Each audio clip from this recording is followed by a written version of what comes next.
James Cagney was a dancer before he was forced into portraying rough characters. As they said, he almost died several times when Warner Brothers had him use actual gunshots in his films, and that's how Cagney will be remembered. I'm not sure. Cetacean is a major player in the entertainment industry. Cagney, James, they brought him to the White House toward the end so he could receive the Presidential Medal of Freedom from an old friend. Even worse, his last years were dominated by enigmatic guardians who prevented his own kids from visiting him. His son never had a chance to say farewell before passing away from heartbreak. For 8 decades, Hollywood battled to conceal this grim reality.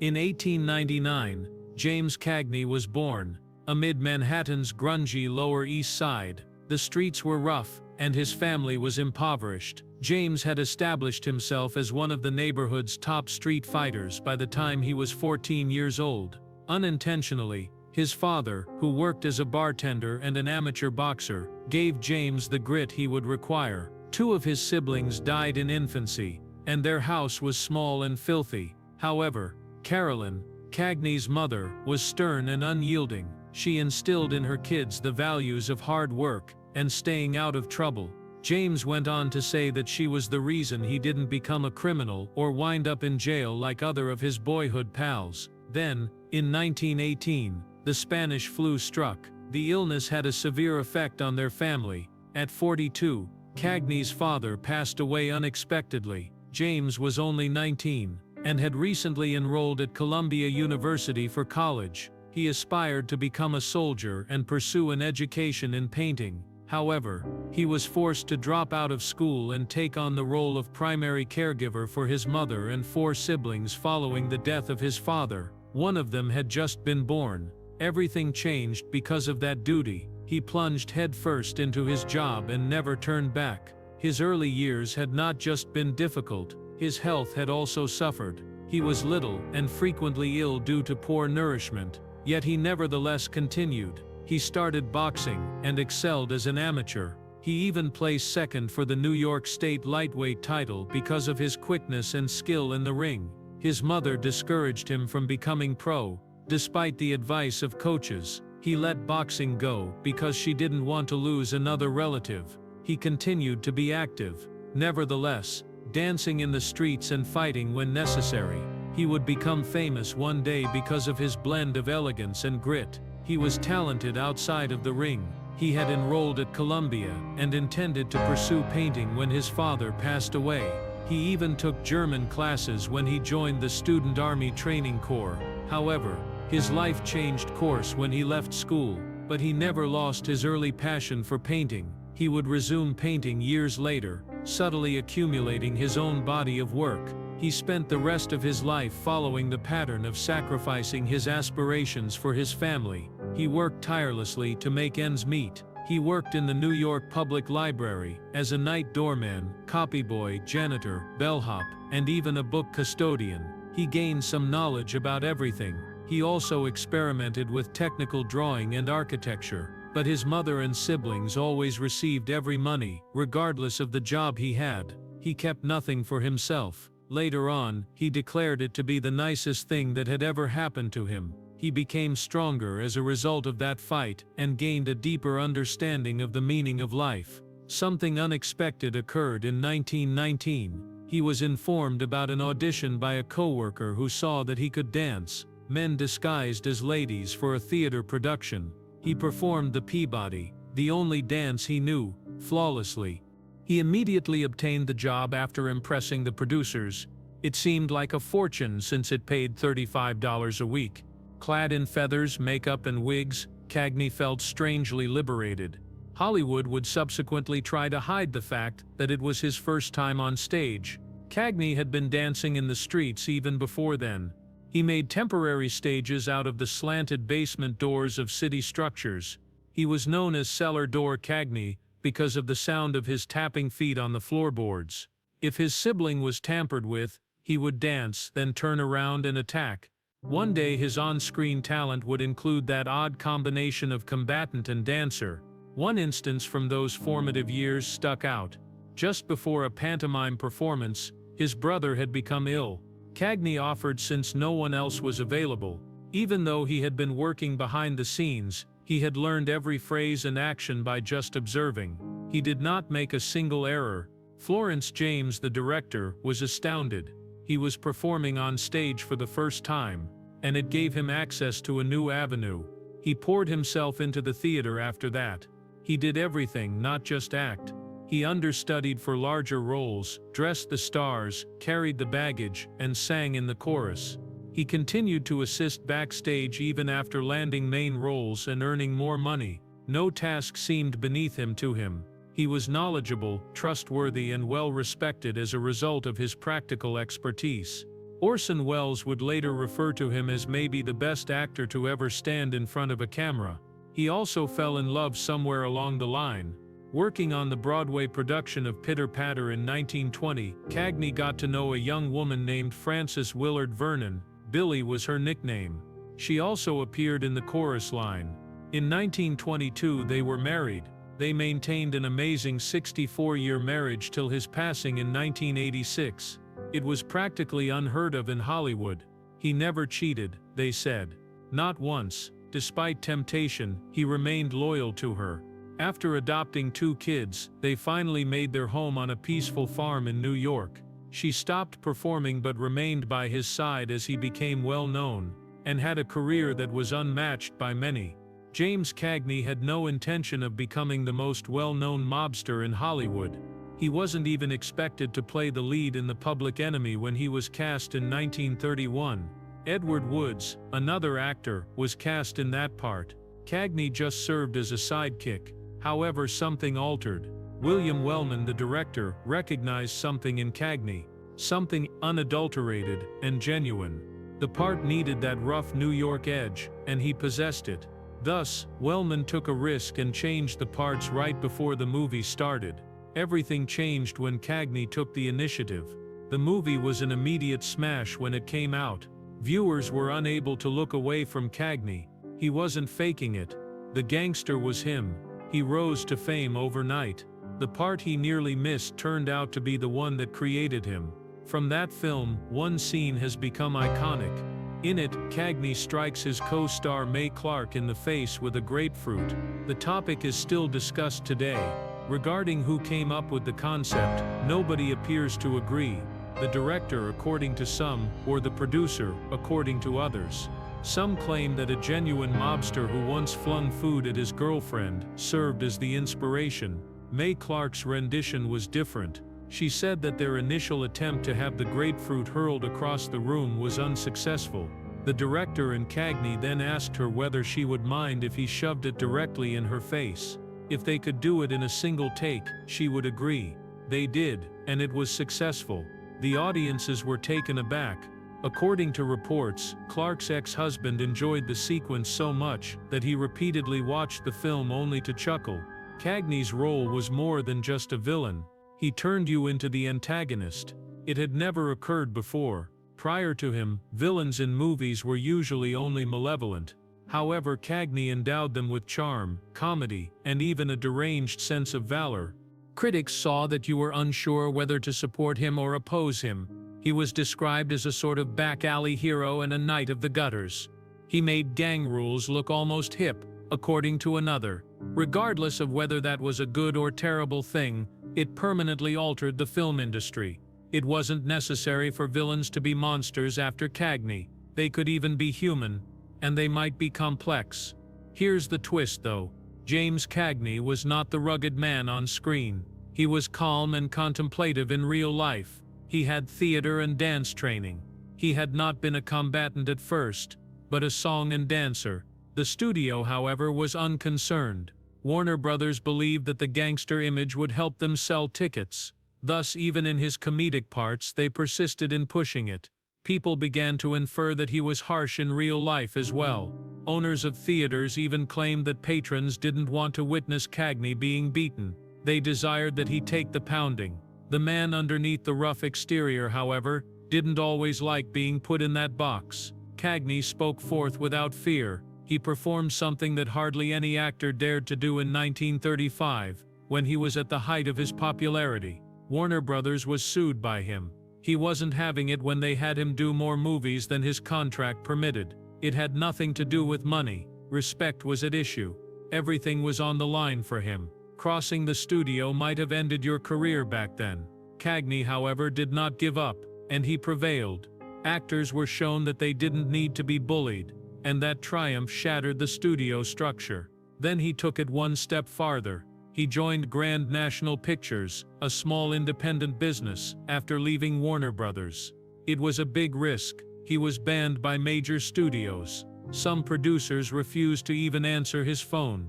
Cagney, however, was a firm believer in doing things his own way. He struck an agreement that included a large salary, complete management, and a portion of the earnings. Although the films he produced there were good, the studio lacked the resources to make them successful. Grand National was broke after only 2 films. Some even said that Cagney's second movie there destroyed the entire studio. He didn't regret it though. His argument had been made. Warner Brothers made a stumbling return in 1938. He set the rules this time. He only had to perform 2 films a year, received $150,000 for each one, and had the authority to approve all of the screenplays. Even his brother was hired to produce all of his movies.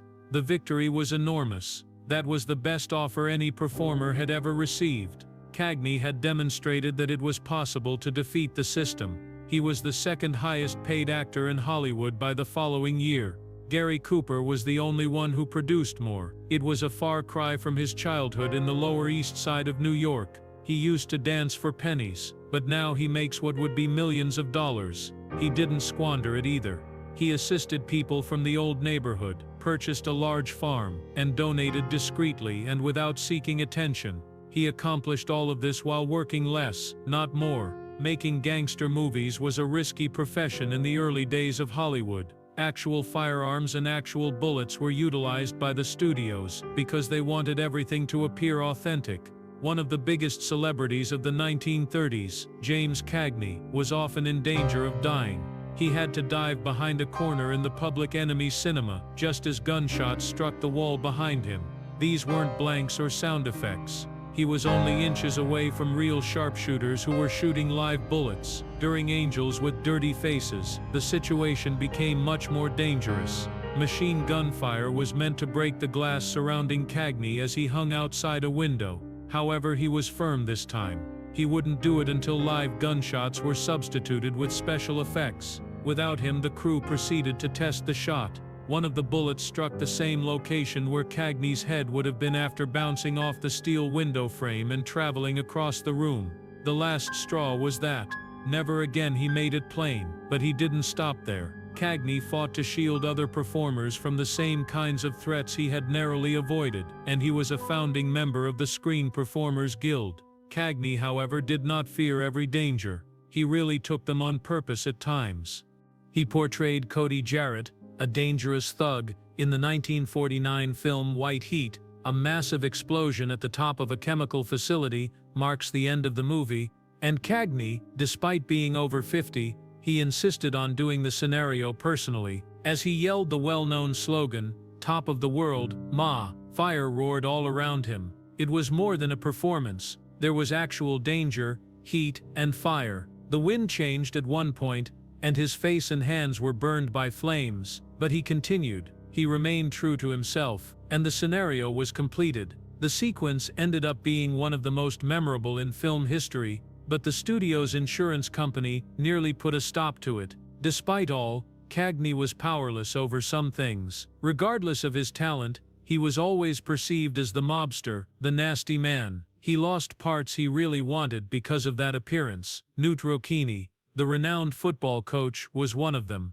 Cagney was prepared to shed his gangster persona after studying for the part and learning the accent. However, he was not wanted by Notre Dame. They claimed that his political views, not his acting jobs, were the reason. The Catholic University disagreed with Cagney's cause during the Spanish Civil War. Ultimately, his buddy Pat O'Brien was cast in the part. Later, Cagney called it his career's worst letdown, but he continued to move forward. When Yankee Doodle Dandy debuted in cinemas in 1942, it did more than just make people grin. It altered the public's perception of James Cagney. He had always been the one to punch first, and then asked questions. You didn't meddle with the tough man, the mobster. However, he transformed into something very different in this movie. He portrayed America's greatest showman, George M. Cohan. In addition, viewers witnessed Cagney's singing, dancing, and charisma for the first time. Furthermore, it wasn't only a ploy,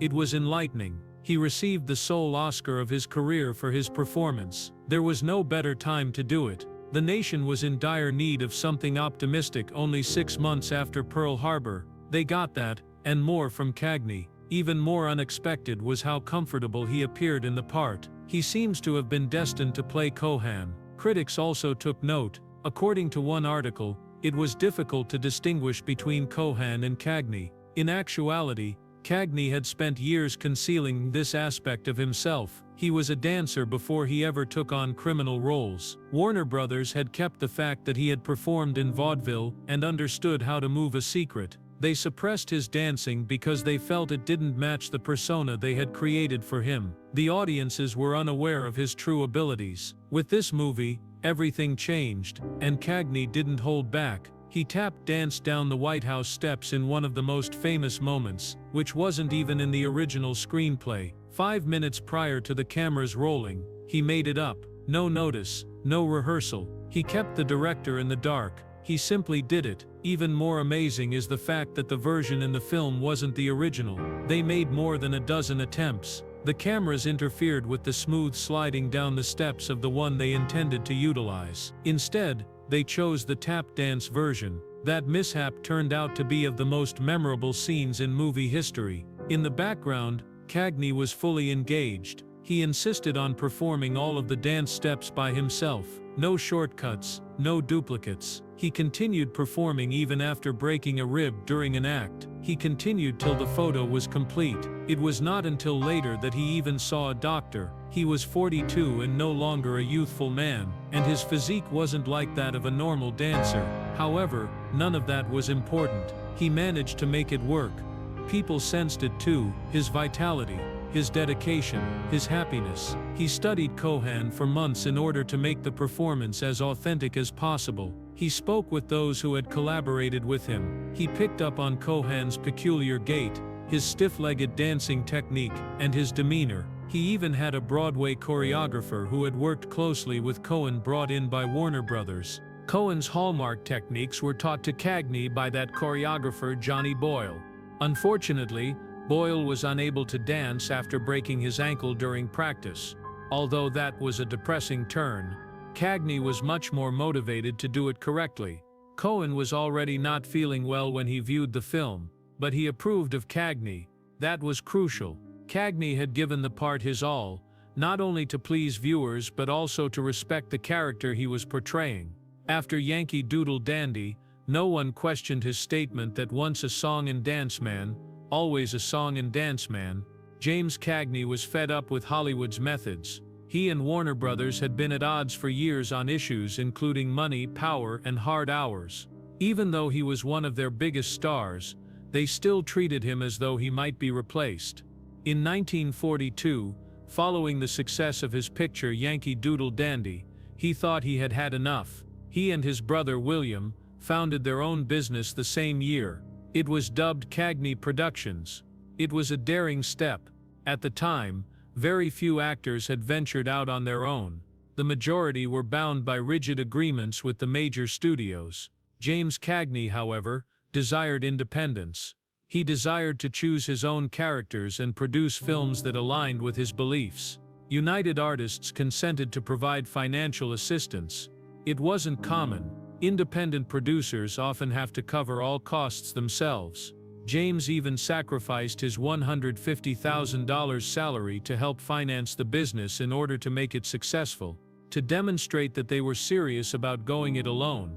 William Cagney also purchased a portion in a movie studio a few years later. Johnny Come Lately, released in 1943, was their debut film. It was not the same as the gangster parts for which Cagney was famous. This time he portrayed a good-hearted vagrant who opposed corruption in the area. It generated a respectable profit, but it wasn't a big hit. However, issues arose quickly. United Artists intended to use Cagney's tough guy persona to promote it. He declined. He desired to move on from that history. However, it was difficult to market a fresh image. The old Cagney was anticipated by both audiences and studios. Meanwhile, Cagney was engaged in a fresh battle. In 1942, he was elected president of the Screen Actors Guild. The timing was difficult. During World War II, many performers were away fighting, and the number of union members was declining. Additionally, the government set salary caps, which made it challenging to strike equitable agreements. Cagney traveled to Washington to advocate on behalf of performers. He also attempted to resolve a significant guild problem. Despite being members, background performers were not permitted to vote. He demanded reform and referred to that as unjust. He was contributing to the war effort at the same time as all of this. Cagney, like many celebrities, participated on USO tours that provided soldiers with entertainment. These performances were broadcast everywhere, including close to the front lines. Performers frequently risked their lives only to cheer up the troops. They joked, danced, sang, and even persuaded soldiers to join in. The events kept people's spirits high amid some of the war's lowest points. But things became more difficult back in Hollywood. Over the course of 5 years, Cagney Productions only produced 3 pictures. Blood on the Sun was one of those that performed nicely. However, The Time of Your Life was a complete failure. It produced too little and cost too much. The film failed to connect with viewers, despite the author, William Saroyan, being a huge fan. And then the funds dried up. They also engaged into a court battle for studio space. Cagney had to return to Warner Brothers by 1949, but the terms had changed. He was more in charge this time. He consented to just produce 1 movie annually, and received a good salary for it. Technically, Cagney Productions was still in operation, but it was now a part of Warner Brothers. In 1953, their last movie was released. The business thereafter permanently closed. One of Hollywood's brightest performers, James Cagney, had a tragic family history that plagued his later years. The individuals in his life changed as he grew older. His life was gradually taken over by a team of paid caretakers. They claimed to be defending him and Billy, his wife. In actuality, however, they excluded everyone else, including Cagney's own kids. Letters eventually ceased to arrive at the residence. Calls were not allowed. They turned away visitors. Cagney's children, acquaintances, and even his siblings, who had formerly been close to him, were kept at a remove. Jenny, his sister, was unable to contact him since she was battling illness. Bill, his brother, who had worked next to him for decades, was also unable to connect. Cagney's world had shrunk to a little silent place by the mid-1980s, isolated from the members of his former family. The relationship between Cagney and his son James Jr. was the weakest aspect of this tale. He had no desire for wealth. All he wanted was his father's approval. After serving in the Marines, he made many attempts to get back in touch. However, a sad turn of events occurred on a final visit to the family property in New York. James Jr. was received by police officers rather than being greeted. They had been summoned by the caregivers to keep him away. The house where he had grown up, owned by his own father, was now off limits. It was a really painful time. He never again saw his father. James Jr. passed away at the age of 42 from a heart attack 2 years later, in 1984. He carried the memories of that final visit with him till the very end. The house where he had resided was deserted. The pictures were lost. There was no furniture left. The closets inside cedar paneling had also been ripped off. It seemed as though the entire history of the family was to be erased. James Jr. had lost everything that tied him to his history. That day he shed tears.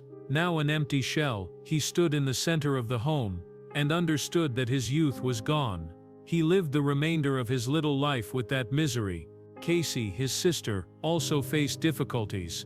Like her brother, she was adopted and had been raised away from the limelight that surrounded their well-known father. Casey struggled with severe health issues all of her life. Like her father, she was a horse lover, although her health frequently prevented her from doing so. Her connection with her parents has deteriorated over the years. At the age of 64, Casey passed away from cancer in 2004.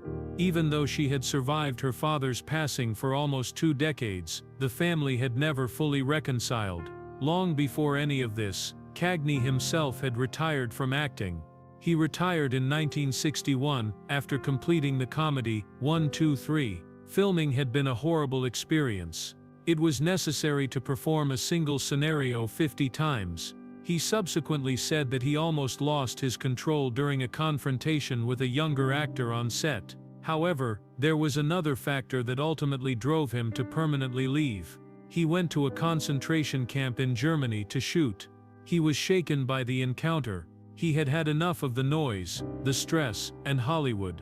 He believed that was the end.